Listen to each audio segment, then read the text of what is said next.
the soft landing shot, okay? We're going to get into that, but firstly, how does it feel to be world class over the ball? Good? You all are. All right, it's fantastic. You're great over the ball. So you can see your strikes got better. The noise of the strike's a lot better, and you feel like you're getting a much neater clip on the ball now, which is good. Now, if you've only got that shot, of course, and you get a tighter pin position, the greenkeeper's really moved it close today, but there's very little green to work with. If you've only got that chip and run, of course, you're limited to probably getting it as close as that from that position. Yeah. There are different shots which I'll go through in a second, but essentially if you've only got the chip and run, it can be limiting. So we want to get a little bit more flight and a bit more height. This is where the golfing IQ side of things really needs to go up a level, okay? Because the first shot, as I said at the beginning, you can play pretty much from any type of lie. You might need to put the ball a bit further back if it's a bit barer, or hinge it if it's sitting down in the rough a bit. But generally, that chip and run release one is a very versatile shot from any lie. This shot, where we're using more of the sole, more of the bounce and sliding, we do need to be a bit more aware of what the lie allows, or most importantly, doesn't allow. I think a lot of golfers of all levels look at the shot they'd like to play and play it pretty much regardless of the lie. And then they might hit a bad shot, and then they'll get down on themselves when really they might have been attempting a shot that Seve wouldn't have attempted, okay, because the lie doesn't allow. So I think reading the lie is the most important thing. So I'm going to use a very simple traffic light system with you, which you'll be able to remember. So we have a green light lie for this release 2. Would be something like that. Can you see how the leading edge is sitting lower than the ball? Yeah. And when you put the club behind the ball, you're allowed just to sort of just gently tap, and you can feel that the ground has got a little bit of give to it. It's got a bit of give to it. So that means that the club is going to be able to work through the turf, and then just in slow motion you see you hit just behind it and it slides underneath, and that's what creates that nice little release 2 soft landing shot. But that's the green light lie. And the green light lie, the beauty of it is you can pretty much hit as far behind it as you want. There's not many green lights here actually, but because the grass hasn't really started growing yet. But the green light lie, you can really land it 2 or 3. I hit that about 4 inches behind, and it was still a nice shot. Okay, so the amber light lie are the ones that most people just don't quite get. So the ambers are where it's a bit more like that, which to your eye it might look okay, but can you see how the leading edge sits a little bit higher? And this is the one most people get wrong, because they try and play the shot, and if you're absolutely perfect, like I was there, you can still play the shot. But if you hit it a little bit further back, like I did there, did you hear that kick? Yeah? So I hit that 2 inches further back. The first one I landed absolutely 1 sole width behind it, which is fine. But if you start hitting 2, 3 sole widths behind it, on a green light, it's fine, absolutely fine. But an amber light, you'll get the kick. All right? And this is the clever bit. This is the bit you've got to work on, because people miss this all the time at all levels of the game, okay? The red light lies, hopefully, are a little bit more obvious, but I would doubt that even a lot of golfers as well don't actually see that. But you see that sitting in a hole, and you can see how the leading edge is up there? Well, if I try and play that from there, you see, I'm going to get that sort of shot, all right? And then you start saying, well, I'm no good at this shot, when really you haven't read the lie, okay? So reading the lie is the most important part of this shot. If you play release 1 then from the if I was in a lie like that, there are actually quite a few options. There's a few options to you. I would do a little release 0 where you play it. You could go outside the back foot with maybe a 60 perhaps, and you get lots of shaft lead, and you just jam it in like that and try and do something like that. Because you don't want any bounce on that. You should try and take as much as you can off. So start with as much and turn it down. There's other options as well. I mean, I saw Tony you using a hybrid. I think this is a great little shot, and I don't think people use this enough, by the way. Does anyone here not do this? So you don't, right? It's a great shot. Maybe enough. Even if it's just sort of a normal amber light where it's sitting down a bit.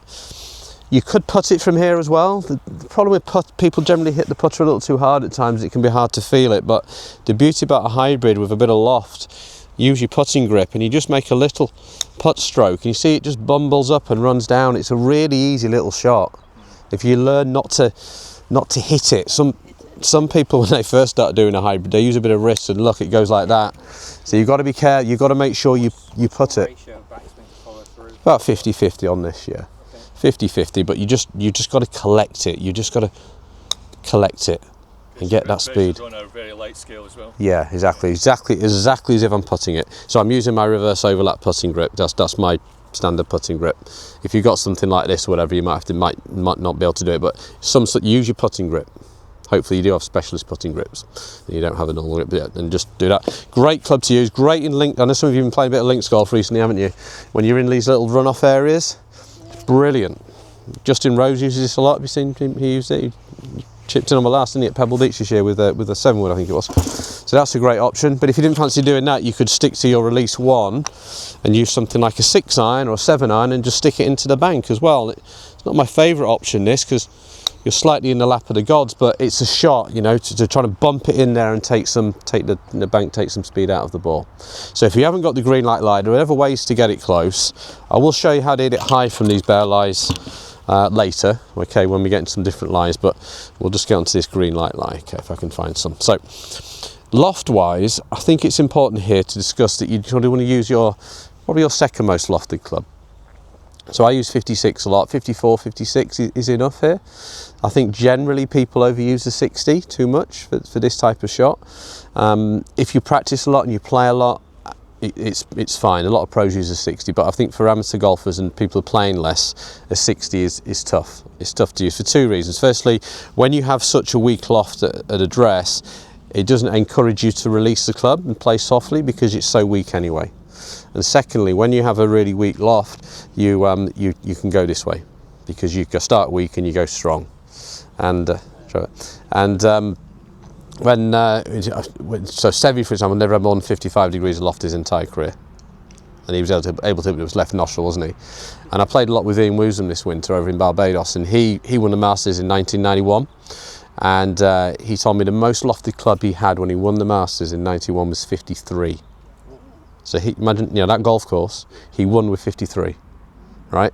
And he said he used to open it up. I said, how did you manage to win with 53? So I open it up, I'd release it, and I could play every shot with my 53. And he totally lost his short game when someone gave him a 60 in the mid-90s. Totally lost it. And he's never been the same player since. So, and especially, you know, with coaching juniors as well, I think junior golfers these days have just totally lost the skill of the game because we've got the 60 in their hands way too early. Okay, so I carry a 60, but I always say my 60 on the back, and it does actually say this isn't my playing set, but my playing set says emergency use only on the back. It actually says that on the back, all right? So I like a 60, but you just use it when you're in the emergency, deep in the rough, plugged in a bunker, you know, when you want to really hit a spinner, that's fine, but you don't need to use it as much as you think, and Sevi and Woozy have proved that. So assuming we've got the green light lie, these are some of the key changes from the first shot. So rather than being on that right heel, we shift it into the left heel. We flare the foot out a little bit more now for this shot because I like to see you moving open a little bit more through it. We know the left foot helps you do that. Bit further away, you're into your second wrist position now. So your first one was here, wasn't it? Really nice and flat. Now we get a little bit further away and the wrist drops down here. When the wrist drops down here, that's going to encourage the wrist to have a little bit of hinge to it. You really want this to be natural hinge and not forced hinge. A lot of people get this shot wrong because they're trying to make the club work. They're hinging and unhinging and doing that sort of thing.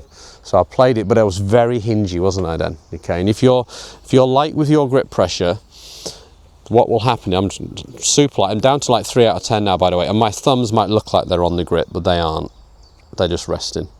And I think this is the most important tip for this shot. Because if you squeeze your thumbs on the grip, what does it create? Yeah? Creates lag, doesn't it? Tension, which is not going to allow you to release the club. This is why most people struggle, they grab it. So I like to actually play it, and as a practice, just do this, actually take the thumbs literally off the grip. And you take them off the grip, what it will give you, the first time for some of you ever, you'll be able to feel where the club head is. For the first time ever.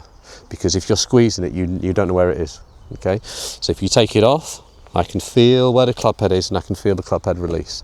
So if you've got a tight grip pressure, you cannot play this shot, it's impossible. Absolutely impossible. You'll never do it. So you've got to be super light. Okay, second wrist position here. And it's somewhere here, the weight is still forward. Your upper body can slightly start to drop here now because, as you know, the low point now is actually behind the ball, about 1 inch behind. Okay, well, the feeling is it's like behind. In reality, it's an inch in front, but the intention's to hit behind. It's just there. And as you go back, I want you to really feel there's a bit of elbow fold, but the light grip pressure creates the hinge into that toe up position there. What do you think doing that does to the bounce? Takes it off, yeah. I did see a few of you doing this at the beginning. arching it in, left wrist arching down, loft and bounce being taken off. You're either going to stick the club straight in the ground from there, or you will reverse it and have to hold it this way, and then you get a ball that comes off a little bit too hot. So it's just getting that nicely up there, and then let it fall back. It's your release 2 now, so it's just the belt buckle. Don't really think of this, it happens, you don't need to worry about it. And then make sure as you come through that you want to be feeling that your club face finishes now pointing somewhere near your left shoulder, and not doing this, because it turns over. And it's just been brave with the speed, really. You don't need to hit this as hard as you think, okay? See how smooth that is there, and you see how it's there, club face is back there. It just kicked a bit, it's a little bit firm these lies, but you can see how smooth it can be. Most people are way too quick. Way too quick. Oh, there we go. Always take the pin out. But you see, let it fall there, okay? That's the feeling. Now, if you are getting a little bit quick, these clubs are great. Has anyone seen this before? Oh my. Okay, stuff of nightmares. Now, if you're a loader of the club is somebody who pulls this way. Okay, so squeezes it, as I just said, squeeze it. See that you get a ton of shaft flex, don't you, when you do that? It's called G-force. It's basically talking about gravity. So when you get the club on the right plane, don't think I mentioned plane there, did I? You want to get the feeling that the club shaft is almost up, by the way. It's going to feel more in front of you, this shot. You're still turning, but the club's up, not behind you. When you get the club on plane, the club, if you just let it happen, like say, don't squeeze it, the club will just swing down, you see? So you're trying to let the club swing itself here, really, and then the body just goes with it. This club teaches you to do that. It's very, very difficult to use. Very difficult, right? I've had tour pros use this in a lesson with me, and they've hit it 2 feet in front of them for half an hour. Oh, no. Oh yeah, totally. Just, it's so difficult if you've always pulled it. Okay, but if you have a practice swing with it, at least have a practice swing. Like you can see, it's not flexing. It teaches you not to load it, and you can be really smooth and still play lovely shots with it. It is USGA legal. This, you can actually use it, believe it or not, on a golf course. I've never seen anyone do it yet. You wouldn't fancy hitting a full shot with it, but you can just watch the shaft here. If you're smooth enough, okay, smooth enough, it doesn't flex. Let me try a better one than that. Just kicking a bit off the ground there. But you can see this is a great trainer of speed. Okay, see how it keeps you really calm, okay, but very tough. If you don't hit a good one, don't worry, but it's a really good, there's a few here just on the bag. Okay, all right, so does that make sense? Please don't be afraid of this shot. Please don't think this is a hard shot to play. You just need to get your head around it. If you've got that green light lie, okay, there we go, green light, you can hit this so far behind the ball and still hit a good shot. So I'm going to hit this one just to show you. I'm going to hit this 6 inch, I'm going to hit right back here, okay, right on my right foot, just totally duff it on purpose. Yeah, that was about 4 inches behind, okay. That was 4 inches behind the ball, still a really nice shot. Okay, I'm going to try and go even further than that. I'm going to go 6 inches. So green light won't work on an amber or red. But look, I'm going to go right back here. There you go, that was 6 inches behind. Okay, because I've got the bounce on, and I'm there, and it's sliding through. And I've read the lie well. So I'm hoping you're all good enough to hit within 6 inches of the ball. If you can do that, you'll get this shot, okay, and you'll play it. Any questions on that shot? Any additional points about? Yeah, so ball position left heel, that's the big one. Flare the left foot out, a bit wider now. You're sort of going for 2 club heads between, a good 2 club heads between the middle. So there. Okay, that way. Lower body forward, upper body slightly back, because we now want the low point to be behind the ball. If we played everything forward this way, by the way, just a bit, I know some of you are a bit more advanced. If it was a red or an amber, you can just lean everything a bit more forward and still get some release and play a bit of a spinner like that. So you can play like a mid-flight spinner, but everything went left there. So that's a way of managing if it is tight. So it's just a slight sort of... Just going to push your low point forward. Yes, yeah. Exactly. But I still released it. It was sort of 2 release, but I did it from a more forward position. Some players would move that way in the backswing, and you can do that as well. I always think it's easy just to start somewhere and stay there rather than having to move there. Yeah. Okay, I feel that people get more consistency out of that, yeah. Yeah, I think it's harder to repeat, yeah. Okay, all right, go give it a go, yeah. Make sure you're not trying that shot from the wrong line. That's the big lesson there, okay.